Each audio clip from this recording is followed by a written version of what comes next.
दोस्तों, उत्तर प्रदेश के मेरठ में मुस्कान ने अपने पति सौरभ राजपूत को मारकर ड्रम में डाल दिया था। उसके बाद एक और पति को ड्रम की भेंट चढ़ा दिया गया। तो जानते हैं क्या था पूरा किस्सा। 17 अगस्त 2025 राजस्थान के खैरतर तिजारा जिले की आदर्श कॉलोनी। यहाँ पे घर से अचानक से बहुत जोर से अजीब सी बदबू आना शुरू हो जाती है। तभी यहाँ की मालकिन मिथिलेश ऊपर जाती है देखने के लिए कि ये बदबू कहाँ से आ रही है। और जब वो ऊपर जाती है तो वो बदबू बहुत ज्यादा बढ़ जाती है। इसीलिए वो नीचे आती है और घर के किसी बच्चे से कहती है कि जल्दी से पुलिस को फोन करो और कहो कि हमारे छत के ऊपर से बहुत ज्यादा बदबू आ रही है। पुलिस तुरंत मौके पर पहुंचती है और छत के ऊपर जाकर चेक करती है तो पता चलता है कि छत के ऊपर एक नीले रंग का ड्रम पड़ा हुआ है और उस नीले ड्रम के अंदर बहुत सारे कपड़े हैं और उन कपड़ों को जब एक एक करके निकाला जाता है तो बदबू बढ़ती जाती है। और जब आखिरी कपड़े को हटाते हैं तो पता चलता है कि उस ड्रम के अंदर एक लाश है और वो लाश पूरी तरह से नमक से ढकी हुई है। और जब उस लाश को बाहर निकाल के देखा जाता है तो वो लाश किसी और की नहीं बल्कि इसी घर के किराएदार हंसराज उर्फ सूरज की होती है।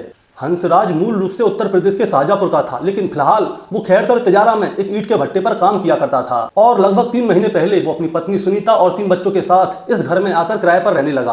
पुलिस जब जांच करती है तो पता चलता है कि उसकी पत्नी सुनीता और उसके 3 बच्चे गायब हैं और उसके साथ में मकान मालिक का बेटा जितेंद्र भी गायब है। और जब इनके बारे में जानकारी ली जाती है तो पता चलता है कि जितेंद्र और सूरज एक साथ एक ही ईंट के भट्टे पर काम किया करते थे और ये दोनों खास दोस्त थे और शाम के समय पे ये रोजाना एक साथ बैठकर शराब पिया करते थे, जिसके चलते जितेंद्र का सूरज के घर में आना जाना हो जाता है। सूरज की पत्नी सुनीता को रील बनाने का शौक था, इसीलिए जितेंद्र सूरज की पत्नी सुनीता की बहुत तारीफ करता है और ऐसे ऐसे करके इन दोनों में प्रेम प्रसंग बढ़ जाता है। और इसके कुछ दिनों बाद जितेंद्र सूरज और उसकी पत्नी सुनीता को अपने घर पे लेकर जाता है और कहता है कि ऊपर वाली मंजिल पर तुम यहीं पे किराए पे रहा करो। और फिर रोजाना शाम को वो सूरज को बहुत ज्यादा शराब पिलाता था ताकि सूरज शराब पीकर धुत हो जाए। इसके बाद जितेंद्र सूरज की पत्नी सुनीता के पास जाए और उसके साथ शारीरिक संबंध बनाए। लेकिन 16 अगस्त 2025 की शाम यानी कि जन्माष्टमी की शाम को सूरज, जितेंद्र, सुनीता और उसके 3 बच्चे ये सभी लोग अचानक से गायब हो जाते हैं। 17 अगस्त 2025 की सुबह जितेंद्र की मां को बदबू आती है तो वो छत पे जाती है तो पता चलता है कि एक नीले ड्रम के अंदर सूरज की लाश रखी हुई है। इसके बाद पुलिस जितेंद्र और सूरज की पत्नी सुनीता को ढूंढने में लग जाती है